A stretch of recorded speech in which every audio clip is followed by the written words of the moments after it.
Hey everyone, welcome back to another 31-minute podcast. Jordan. Good morning. Morning. Jaxson. Good morning. How are you both? You both sort of went out on the weekends. I'm good now. Jaxson Jaxson had one assignment. So about a few months ago, I said, I'm going to talk at Eric. You want to just come film? And Jaxson goes, oh, yeah. My mate's got a birthday party or something up there. I don't know how it all mixed in, but it mixed in. So then he turns it into a holiday, goes up, sees his mum on Wednesday. I watch his story on Thursday or Friday, I think, and then he's at a hotel. So he's at a penthouse with his mates, and I'm like, there's trouble. And then texting, you know, I just like working this and that. And then the night comes and then I don't hear from him for 24 hours. And I said to Tara, he's gone on a bender, I can tell. And then he turns up on Eric morning, scattered as. Like, I just had Dad, he was just staring at me. He goes, hey, how's your night? And he just kept looking into my soul. Yeah, because you did the wrong thing. Yeah. He had one assignment. And I said, Dak, just go and drink, no drugs. Just go and drink, no drugs. Forget about it. You come in at Eric, he's like drinking water, trying to make his mouth not dry. Oh my goodness, Jaxson.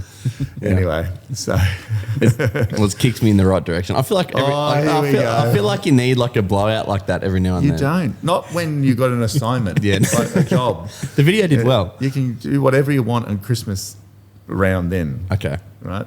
I'll book it. The in video calendar. did well. What's that supposed to be? What is that supposed to be? Did the job? Oh, yeah, right. Jaxson, so funny. My kids, can't believe him. And Jordan, how do you feel? I feel great. You feel great? Mm-hmm. You recovered? I'm trying to get in front of my workload again. I'm recovered, but I just bounced around the whole time. Did you? Seeing people, yeah. Yeah, no, that's good. You guys are young men. You can do what you want. So a couple of questions. Can we just read them quickly? I've sent them to Jaxson last night. We'll just do these quick questions. Then we're going to expand on the bonsai and fig tree. And we're going to talk about things that scare you. So I think there's a couple of good topics in there. But these two questions, I think there's two. Hi, Matt. Any tips to break out of a depression/funk? Yeah, there is another part of that question, but just he wants to remain anonymous. Can you sort of just talk about what's going on in his life? Lots of financial and relationship stresses that come with it. I've had a tough year so far, lost a lot of business, had a few not sell, and now recently fallen in a heap. I'm struggling to even get out of bed, let alone stay disciplined and consistent. Yeah, Jordan can probably answer this one very well as well. Well, I'm just thinking about it. You've been there. It's interesting, like there's he's saying he just made a position, which is a very good position. Like a dream position. It's like a dream position. Mm. The interesting thing that I see is like, how did he make that position with everything? It seems like everything around him is falling apart. Well, he probably didn't, because it's probably the flow on from him feeling good and pumped. So what happens is, you've finished your part? Yeah, I'm just interested in that part. Yeah. So what happens is people get really excited. So they get really excited to achieve something. And they say, it's like you with your Ferrari. Like when you want your vintage Ferrari so you can pull up at a cafe, walk out, get out, everyone goes, that's Jordan Bulmer, you put your aviators on, you walk in, you're high-fiving people. That's what one of your goals is, isn't it? Oh, I guess so. Not exactly. No, it is. It is. And anyway, but when you get excited about something and you're like focused and you're paying the price of doing what it takes to build momentum, it's really energy momentum. So all the stuff that you want is a matter of aligning with, learning to be the frequency first. So a good way to look at it is wealth. When somebody is poor, that's their energy frequency. You can't get rich from a poor frequency quickly. Mm-hmm. And if you do, you don't keep it. And the lotto winners are like that. Yeah. Lotto winners, they have a circumstance which they've aligned with, boom, they get the winnings, and sometimes they end up worse off than they were before. That's why there's a great saying, don't give people money to help them, teach them how to generate it, something like that. Yeah. It's because when you give someone money, a chunk of money, like, because you think to yourself, oh, that person needs a car or whatever, and you give them the money, they go back to where they are straight away because vibrationally, that's all they've learnt to be.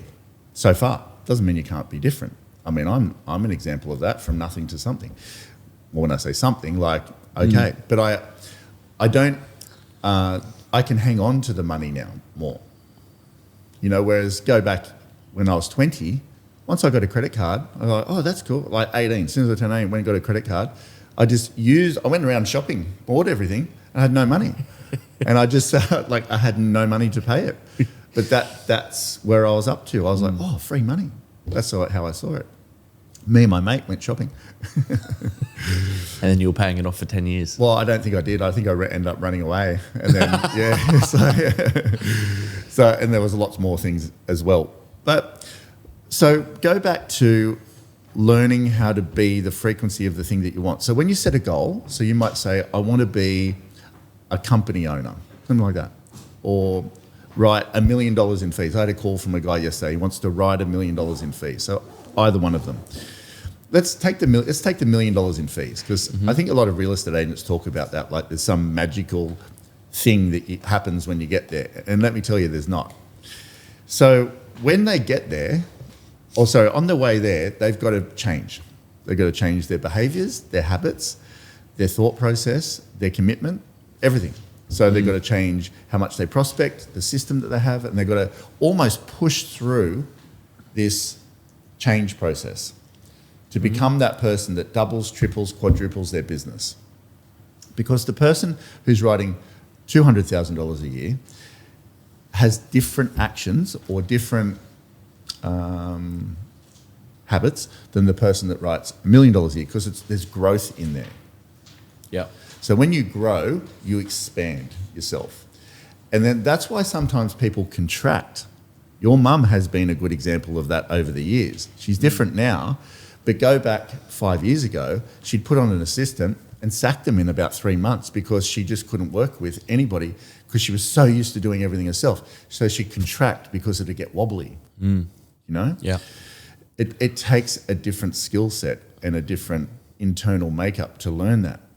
So when people say, I want to achieve this thing, there's a price to pay, all right? And then they get there, momentum's happening, all this stuff's happening, and then in 9 times out of 10, you're going to go through this period where it's almost like overwhelmedness. Yeah. Because you can't. Trev's been there. Trev went through that time at Christmas where he just was like hiding in his garden, couldn't take another call, in tears, dying because of the amount of stuff that's kept piling on him. We've all been there. So when you get there, it's what are you going to do about that? Because that's a whole new part you've got to learn. How do you put up with that level of stress? How do you put up with the level of relentlessness? Do you know? Yeah. Whether people like Donald Trump or not, I do. But whether people do or not, he says a successful person is successful because of the amount of stress that they can handle. So true. The ability to manage stress. Yeah, that's right. Ability to manage stress. So true. So when you're at that point, you've got to learn that section now. Because what he's saying to me, he's depressed and he's flat. He's just overwhelmed because he's copying it from everywhere. I don't know if he's got a partner, kids. Add kids in the mix, see what happens. Life intensifies by 10. Because now you've got work, then you've got a partner, then you've got kids. People think kids are going to make life blissful. And they make life stressful. Yeah, and then you got staff, and then the position he's in, he'd be having calls from his staff all day, every day. Everywhere. What do I do with this? What do I do with that? What do I do with this? What do I do with that? Yeah, absolutely. And you've only got so much time in the day. So when you're building it, you're used to going, oh, I'm going to add this here and add this here, and until this point where you just got so much that you got full death wobbles. I don't know if people know what death wobbles are, but on a skateboard, when you're going down a hill when you're a kid and it gets so fast, it wobbles like that and you fly off. So that's what happens. So what do? You've got to stay there for a while. And just manage the energy. You do. That's exactly right. You've got to learn to manage the energy. And that might, can you just read that second part, Jack, for me? Because he says in there, he doesn't feel like he's got the discipline or something now for the routines or something. What does that second part say? I've lost a lot of business and a few not so. I've now fallen into a heat where I'm struggling to even get out of bed, let alone try and stay disciplined and consistent. Yeah, cool. So I've lost a lot of business. It's a reflection. Everything is a reflection of your energy. So when you're on a roll and excited and pumped and just going crazy, you wouldn't be saying I've lost a lot of business. You'd be like, business is just flooding to me. Like it's just going everywhere. Like bang, that's how you feel. It's a reflection. You've got to remember that because the energy is coming out of you. So when he's saying he's lost a lot of business, that's just an energy alignment of where he's up to.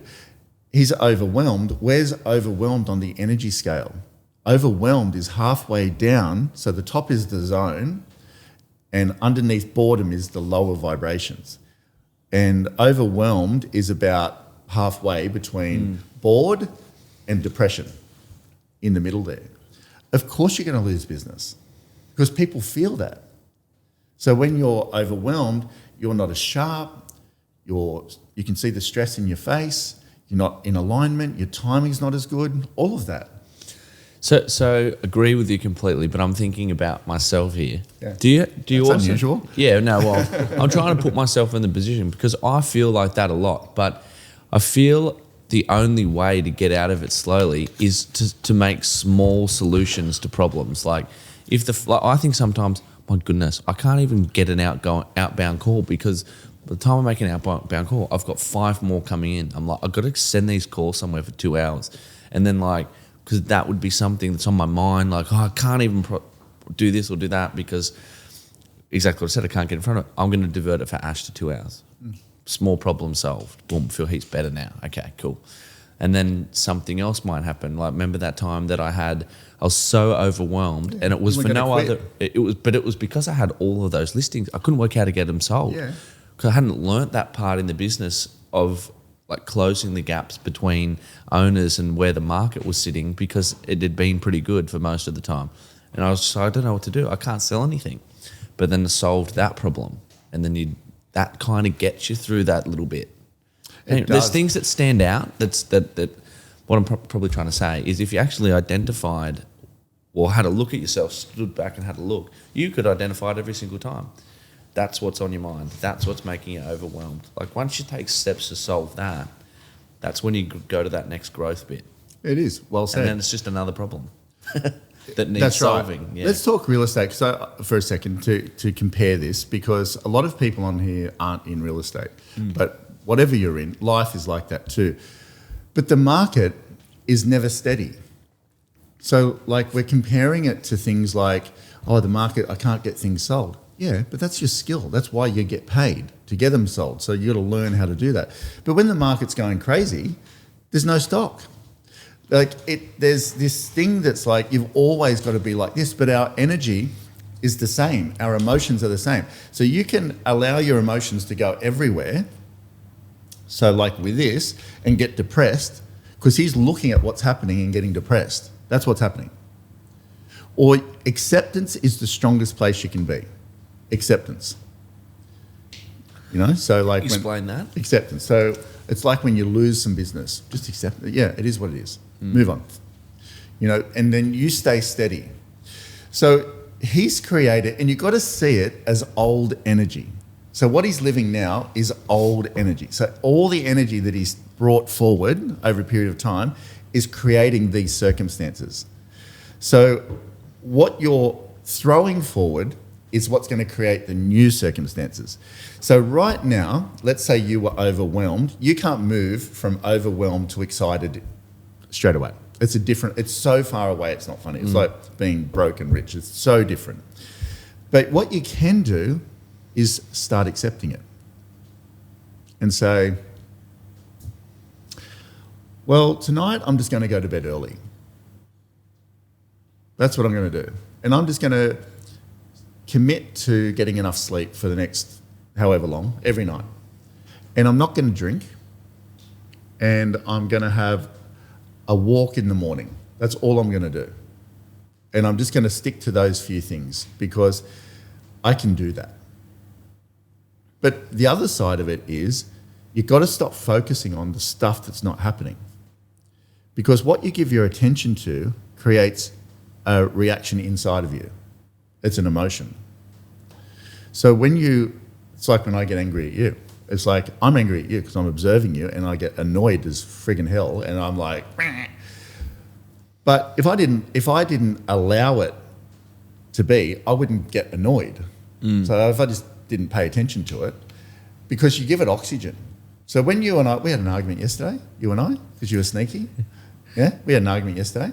But as soon as we said, you held your steadiness, I held mine, sort of. I said, you're a freaking snake. Don't do it again. You're not allowed. But we moved on. Yeah. And I didn't think about it for the rest of the day. You might have. I didn't. I didn't. But if I drove around thinking, Jordan, I can't believe he didn't listen to me, la, la, la, la, all this sort of stuff. Because you've got your perspective, I've got mine. That's reality. Yours is yours, mine's mine. So when you're observing something, you're giving it oxygen. So if he's focusing on the listings that he's got or are falling in a heap and life's not working, you're just kept bringing it with you. It's actually just making it more and more and more because inside of you, your emotions are sending out a frequency of anxiety, stress, worry, fear, all of this sort of stuff. He's even written in there, I'm depressed. You can't be depressed if you're excited.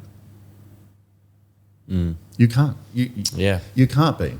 So what I would be saying is like, yeah, I understand things happen in life. I really do. I'm not even minimizing this. This is real. But what the thing here is, how are you going to steady it slowly? Because you can't jump up to tomorrow going, yes, boom, off we go. It's so good. It could take a month. It could take a week. But what are you going to do today? So today I'm just going to accept it and almost take the accelerator off for a little bit. Yeah. Just be like, I'm not even going to make any prospecting calls. I'm just going to deal with the clients that I have and I'm going to make them real happy. That's all I'm going to do for a while. And I'm going to make sure outside of it, and I'm not even going to work that hard. I'm just going to go to work, do what I need to do, make sure everyone's fine, feel good around that being managed. And tonight I'm going to get home early and I'm going to sit in front of the fireplace and have one of Tommy's shakes and talk to my partner. Yeah. And I'm going to go to bed at 8:30. I really like that because it's like he's in the death wobbles right now going, I'm going to crash and burn. But you're right. Like if you go back to just cruising on a skateboard, you can actually think about like what you can change or what you're not liking or what's becoming an issue much easier. When you're in that zone, you almost don't know what's happening. Like it's just you can't fix it. You can't fix it with action. Always remember action. Sorry, I didn't mean to cut you off. No. The action is the last part. Energy is the first part. So, actually, first is your thoughts, then your emotions. That creates an emotion. Think about it. I've said it before. How do you feel about cookie? Yeah, I love more. Name the in emotion. whole world. Oh, it's Name the emotion. It takes over my whole body. What is thinking it? What is about it? her. What's the emotion? Love. The deepest love that you could There you have. go. Yeah. There you go. One thought. Boom. Love. How do you feel about your competitor? I won't name them. How do you feel about your competitor? Yeah, I want to destroy them. Yeah, see? Yeah. It's a different emotion. So first is thought, then that creates an emotion. That's how we work. That we're a machine, nothing else. And then that emotion throws out a frequency to the universe. And that frequency, the strength of that is about how long you stay there. So with Cookie, how long have you loved her? Since the moment I was born, probably. Yeah. And see how when I said it, how do you feel about Cookie? You had no words because it's so deep. I'm saying, what emotion is it? What emotion? And even just the word love that wasn't strong enough. I could see you like grappling around like, what's the deepest thing I could even say? And you said the deepest love ever. Do you see what I mean? Yeah. So that is being built over a long period of time. And that's what happens with people. So when this is happening with somebody, and that's like a depression. And please don't, people think, I talk about depression like I'm a doctor or this. Not at all. I'm talking about general people slipping into a depression. It's because they're focused on something that's really worrying them, upsetting them, whatever it is, for a long period of time. Of course it's going to be. It's like the lowest vibration on the scale because you're just hanging out there. And you get so used to it and you get so flat and everything matches that. And you almost get a bit used to it and you don't know what to do from there. Can I say something? This isn't as probably as far as this, but yesterday I was feeling, and I said it to you, I've got a lot of clients that I've had relationships with, or we've had relationships for a long time. They've got expensive homes, and the upper end market for us right now is pretty tricky. And a few of them are going, come on, Geordie, what's happening? And I'm starting to feel like I really need to get these people's homes sold. But yesterday, and you've taught me this, we sold, 5 properties or something on Friday night, and I was involved in like most of them. And all of those owners have been sending me like, we love you. You saw some of the messages. My mind was there the whole day yesterday. Like, how good were those sales? How happy are those clients? Blah, blah, blah, blah. All my conversations that I had with those owners after were much better. And I feel after I woke up today, they're all in a much better place than out of my mind. Everybody's on the same page with what we're going to be doing together to try and get the property sold. But I was almost spinning out of the vortex yesterday. It's like I had 5 or 6 people call me within the space of an hour going, what's happening with the house? Yes. And I was in that here goes my emotions. I'm going into a death wobble. But think about your experience now. So first one thing I want to say to that, you're going to get more of what you focus on every time. So you know how you're pumped, everyone's happy, blah, blah, blah. Just focus on that all the time. Yeah. You could bring that for the next 5 years, 10 years. I think of sales that happened 10 years ago. I do all the time because it's a good feeling. But with the, what did you say at the end part there? With the... I could feel my energy. Oh, yeah. But life is a gym, Jordan. It's a gym. It's an energy gym. We are here, I'm convinced, we are here to learn how to use energy, understand emotions, and it's like every time we go through something, it's like strengthening our muscle. Every time. So you do that now. See your muscle development now compared to a few years ago. You would have gone home and be sitting in your thing, rocking backwards and forwards. I would have been calling you saying, help me. I'm going to leave. I'm going to leave real estate. See what I mean though? Yeah. Now you're like, no, it's cool. I've been here before. This is what we need to do. It doesn't mean it doesn't hurt or worry you or anything like that, but you place it over here. And you're like, okay, I can be worried about this or I can be aligned with the solution. They're 2 very different things. So when you're worrying about something, you're not aligned with the solution. So when I have a property that's not selling at the moment, but every day I'm just like, it'll happen. I know it will happen. I've just got to be the energy of the happen. I've got to be the energy of the solution. That's what I need to be. It's always what I'm saying to myself. Doesn't mean they all sell. And if they don't sell, it is what it is, move on. Just not meant for me. But a lot of them, and I picture the sold sign on the property all the time. I picture the sold sign. So am I better off picturing the sold sign in my mind and creating a mind movie that creates a vibration? Because remember, your brain doesn't know if it's real or not. It's just registering it. That's all it's doing. Your brain doesn't know if there's a sold sign on there or not. You're telling it is. And then that creates an emotion, and that's the emotion of the solution. Or you can sit there worrying about the owner ringing you tomorrow morning saying, what interest have you got? This and that. I haven't sold it. There's no buyers. There's this to that. It's a difficult market. Blah, blah, blah, blah. You can have that story, that one or that one. What's going to give you the best shot of selling it? Yeah, the positive story. Absolutely. Yeah. But it takes muscle development. If I go to the gym now, all these years later, my technique's pretty good. Pretty good. I'll watch people who have just started at the gym or been going for a year, and I'm like, they've got a long way to go. You don't say nothing. But it's exciting for them because they're learning. It's like Jaxson, kept doing these leg things. I'm like, mate, just have less weight. Do it properly. Nah, he's got to go in there and throw weight. He goes, oh, Dad, my knee's so sore. I'm like, yeah, I know why. You got too much weight on there. Your technique's hopeless. But now he's not. But it's slowly, slowly. So it's actually exciting what this guy's going through. Because when he comes out of the other end, and you always got to remember, there's sunshine after the storm, every time. And the calm after the storm. There's that, when we're surfing, there's a storm, and then after there's this calmness. Get to the calmness, but you've got to create it. Acceptance brings the calmness. What's the next question, Jack? Do you have another one? Mm-hmm. You're writing things down now. Very efficient these days, Jack. I don't remember. I just sit down trying to find all the bits clicking through like an idiot. 1 second, I'll find this thing. Yeah, Jaxson used to sit there and try and memorise it, but Jaxson can't even remember what happened I couldn't remember if I hit record on the camera before I got up, and I was like, did I hit record? I know you very well, Jackson. Now he writes things down, which is great. There was one more. Yeah, there's one more. Yeah. We'll have a bit of a. So, did you get a lot out of Arik, George?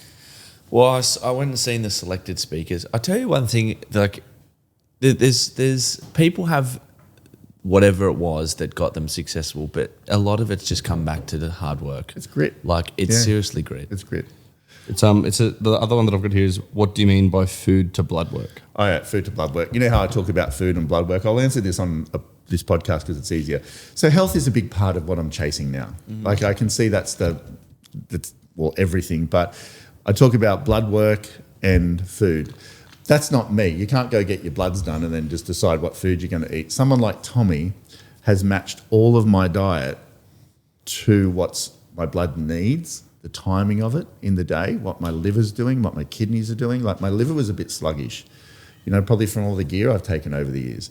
And it's like, so he's fixing that now. My iron was low, and all these sorts of things. So he's fixing that slowly and surely, matching it to my blood work. So what I'm saying is, if you're interested in gut health and interested in full body optimization, you need a specialist in that area to match, because your blood needs are different than mine. And your blood is like the river of life. It tells you exactly what's going on in your body. It tells you what your organs are doing, what your mineral levels are, all of this sort of stuff. And so Tommy matched all of those. Takes him 4 days to do that for me. And I've done that twice now. So my diet is like really, my last one that he brought, now we're going like next level. So there's all this sort of stuff. That's on a different podcast, but it's way too much to talk about. But I'm that excited about it. And all the organic food now these days is good. Yeah, all the organic food. I met that farmer when I grabbed Finelli? Amazing. Yeah. Nice family. All the fruit and vegetables look funny because it makes you actually realise when you see organic food compared to off-the-shop food that something's not right about that. It's too perfect. Well, funny enough, we were talking about this with a client yesterday. Lauren Hall put me onto this farm, and I get all the stuff delivered from there. And I saw a thing on the TV or somewhere, TikTok maybe, that how much Woolworths and Coles make the farmers throw away because it doesn't look perfect. Yeah, right. And a lot of them are GMO now, or they're just modified. Don't eat them. They've got so much pesticides in them and all this sort of stuff. But the organic ones, I get like 20 or 30 lemons at a time, but I get lots of things, like a couple of boxes full of all different things. The lemons look like Shrek. They got bumps all over them. They're half black, half yellow, green. Like there's just, and the stuff that they put in there, they've still got dirt on them. The guys got dirt on the carrots, and I've got 2 snails on the celery the other day. Like they just get them from the ground and put them straight in. Woolworths, I heard someone say it the other day, it was really interesting, that they said, you go in the fruit and veg section, it doesn't smell anymore. When I was a kid, it smelled different, and there was fruit flies in there. No fruit flies in there. No. You know what? I think this will all change. People are getting smarter. They're getting smarter. People know we're eating and ingesting poison, I guess. Killing you. And our access to our own media to be able to teach each other these things is just getting better and better. I know they're trying to silence us all, but I think that'll change. Yeah. I think people will really lean into that. Yeah, they're killing you drop by drop. And look, Tara's not an extremist, so Tara's going to be on the podcast with us next week, by the way. Mm-hmm. We're going to get her back on, talk about motherhood and how she's going in life, putting up with me. But Tara's not an extreme she's not interested. But what she's seen is she's going to start balancing it a bit more. So she can definitely see that she doesn't feel as good when she doesn't eat that well. And then, so she's going to go 70-30. And I think that's good for a lot of people. 70% of Tommy's sort of suggestions, and 30%, she likes pizza, she likes pasta, she likes Coke, she likes this sort of stuff. But you got to try and modify that stuff, because your gut microbiome needs to be taken care of. I won't go into too much about it now, but once you understand that, every single thing you put in your mouth has an effect on your body, on your bacteria in your stomach. And if your bacteria is not working properly, it's no different than the engine in your car having the wrong oil or the wrong something in it. It's just, even though we're robust as people, longer term, it's almost it gets to a point where something's going to give. And I think that's a lot of the issue today. So people aren't realising every chip you put in your... So anything in a packet that can sit on a shelf, never eat it. Never eat it. Because it can only sit there for 3 months, like use by date. So you've got a use by date on a thing that's sitting on a shelf of like 2 months. How does that happen? You get an organic carrot that's off in 3 days. Leave an organic carrot on your bench for 2 days, it'll be black. So that's the sort of general measure that you can use as a person. Like anything that can sit there for a period of time, do not eat it. That's the way I was processed. Isn't it? Yeah. I've always seen the milk, the dates of all, like since I was younger, the dates have gotten longer till the milk goes off. Yeah. Now it's like 2 weeks or something. Because they heat it up. They take all the they pasteurize it. So they heat it up and take all of the good stuff out. So you just got this bottle of nothing. There's nothing good in it. And you don't drink cow's milk, by the way. You shouldn't drink dairy and all this sort of stuff. It's no good for your stomach. I know people are going to go, well, that's ridiculous. Talk to Tommy. Like, I'm not saying that. Talk to Tommy, talk to Mick. Both of them said, do not touch anything dairy. No good. No good for your stomach. Goat's milk is the way to go. No, goat's milk is 99% compatible to mother's milk. So when you eat goat's milk, it's amazing for you. I couldn't drink goat's milk. I just picture them with little goatees. Yeah. And horns. I know. I just and do. tiny udders. I just drink an almond milk. Yeah. But if you can get it from the farm, that's good. If you have to get it from Harris Farm, like the pasteurised one, that's okay. But the non-pasteurised goat's milk is the best thing for you on earth. Amazing. Is it sour? The new one I got is pretty good. The other one I used to eat, whoa, it smelled like they just scraped it off the ground. It's like, or tasted like that. So can we talk about, just before we end this today, we've got a little bit to talk about, but the bonsai and the fig tree. Mm-hmm. So I did a podcast solo, I don't know where you were, somewhere, but it was like, and you even said it before. You said, I don't know what it is. And yeah, you know what a bonsai is, but you didn't know. I know what a bonsai was, yeah. Yeah. I didn't realise that big, massive tree that you see in Sydney was the same plant. Yeah. So you know those trees when you see a kid and it's almost got a cave in there, you can go in, those fig trees. They're the same tree as you can put any tree in a bonsai, but it's that tree that grows to 100 foot in the air or more, massive, huge ones, it's got fairies in it. That's where the fairies live, by the way. I don't know if you know that. Fairies live in there. But if you go, that tree is exactly the same as the miniature tree as a bonsai, so a piece of art, really. And you said, how do they do that? I said, how do they make them so small? Yeah. You know how they do it? They train it. They train it to stay small. No difference. So what they do is they keep it in a small pot and it's called rooting. I know it's a different rooting than you're thinking, but they call it rooting. And they train the roots to stay small. They train the tree to stay small. They clip it and they do it. So it actually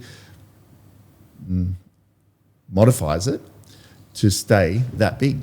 It's an art in itself. So it can stay like what, 20 centimetres or something. Mm-hmm. But that same tree put in the ground in the park grows to 100, 200 foot, whatever it is. Most amazing tree. I love fig trees. They look incredible. Mm. What a difference. So your environment is training you. What you expose yourself to, who you listen to, the things that you do, how you push yourself, all of that. Because think about things that are difficult. If you expose yourself to difficult things every day, prospecting is not an easy. That's one you talk about. Like, it's easy to talk. Imagine knocking on doors every day. But the outcome is literally a career like the big fig tree, like that.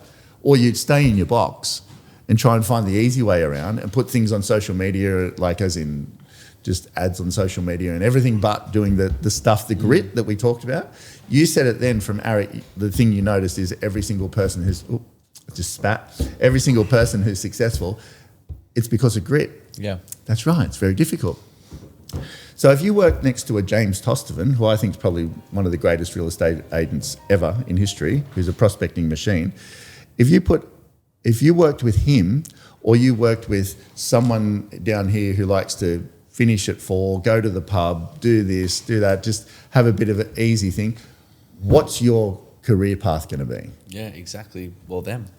Yeah. A mirror image of them. Yeah. The office you work at, the the environment, I think it's really important. The environment doesn't mean you need to just go change tomorrow, but I'd look at who is the most successful in. That's why I'm with John McGrath. Like, I think he is the king of kings of real estate. He's a phenomenon, that man. Like, he is so focused, so driven, so integrous, amazing. I love everything about him. That's why our whole lives are attached to him. Because I'm going to end up being like him one day. Am I planted in the park? Where John's like, you go back all these years ago, and John talks about abundance, sharing. The more is a saying that he has. The more, I don't know if it's Shane Smolin or John McGrath, one of those two, but they're same people. You know, they're amazing business people. They've got a saying, the more. The more you share, the more comes to each other. The more. So great.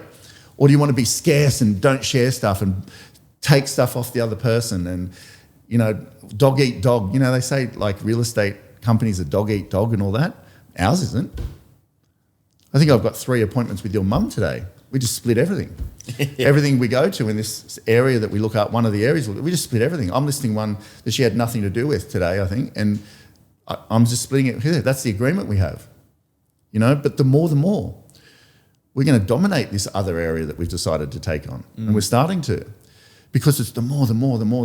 So what's your environment? What are you training yourself to be? You. That's why I'm so hard on you. Would you rather me be hard on you or just be like, oh yeah, just let him do whatever? Hard on me. Yeah, no, I punch you in the face all the time because I'm like, Jordan, we can do it better than that. You know, but on the other side it too is when you need help and things like that, we're writing emails at 9 o'clock at night doing what ideas. I walked in here today and one of the listings you're chasing, you said, Matt, what else can we do for it?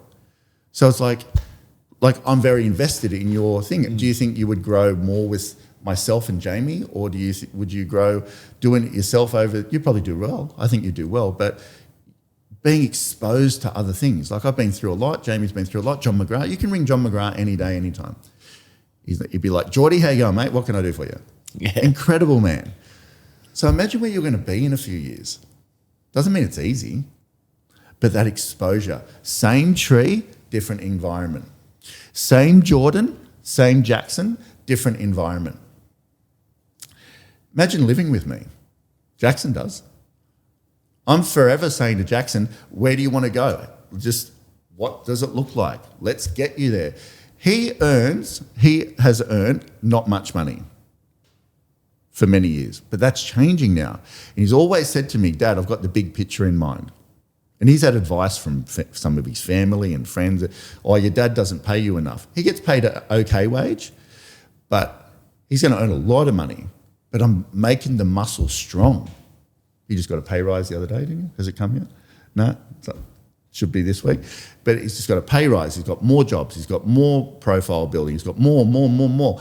So does he want all the money up front and then take it for granted? We've been there before. He got sacked when he worked with me. Didn't you? Yeah. Tell people about it.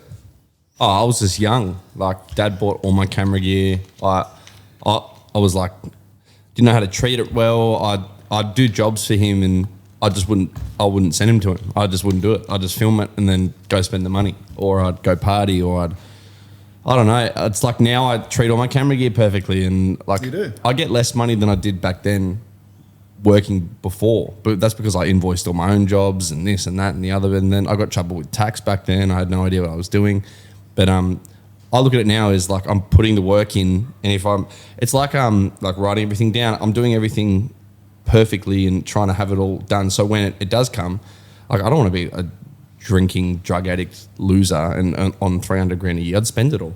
But I reckon like if I get all my stuff right now, by then I'll do better. Look what you're doing now. You're right. You take great care of your camera stuff. You're always educating yourself now on lighting and this. And, you know, when we do videos and stuff, he's like, Dad, I've learned a new lighting thing. Let's try it. You know, he owns a car. He lives with us, but he's just about to move out soon, I hope. And then, but, you know, he's just about to get a pay rise. He's got another income stream coming soon as well. So he's getting there. So is his muscle developed because of his environment? Yeah. He's got hunger. He's got focus. He's got now, whereas before, he used to invoice jobs before he'd even done them and then not even send me the things. And I'd be chasing him for a month he wouldn't even send it through. He just didn't care. All he cared about was, what am I going to get out of it today? Whereas now, so I had to sack him. Very difficult, sacking your son. So I had to sack him. He went out and he went door to door selling roller shutters. Yeah. He went to a builder's labourer or something. Yeah. Something else. And he got re-employed down the track. Now, this 3 years later now? Or 2 years, 3 years? Yeah, 2.5, 3 years. Yeah. And then now he's way he goes. Like in another year, 2, 3, he'll be so pumping hard it's not funny. But he's done it himself. But the environment, that's what I'm saying to you. So you really got to have a look at your environment, your partner that you choose. That's so important. Are they your cheerleader? Are they someone that you want to spend time with and invest all that time? If you're not, like I see people so unhappy, do something about it. I'm not a marriage counsellor, so don't really listen to me. But it's like, do something about it. You're at an office you don't like, do something about it. If you're at, like, nothing is too big not to do something about it, if that's what you want to do. Because on the other side of that, it's like we talked about before, on the other side of that is the storm's going to end, and there's sunshine down there. You got to go find it. Don't stay in the storm. It's craziness. Why? If you're waking up every day with resentment because of something in your environment, do something about it. It's your life. It's in your control. Sometimes the problem or the turmoil is bigger than you think it is. It's bigger than you think it is. So like people, they go towards wanting to do it, like the pain, and they go, nah, I'll just stay here. And they just retreat a bit and just live in okay. But okay, that's fine. But it depends on what you want. I don't want okay, I want awesome. You can't get awesome from okay. You've got to pursue awesome. So what does that mean? That means developing the muscle. You'll get awesome once you've been through the freaking ringer 1,000 times, and then you'll start to be so developed internally that your awesome life will start to come. But if you keep retreating, because it's a bit painful, a bit difficult, a bit uncomfortable, a bit this, you'll never experience awesome. Experience okay. Because nothing really good happens when you're comfortable. Yeah, no, nothing. Not the real good stuff. Comfort's nice for a bit. But then, and the last thing I want to talk about is do stuff that scares you.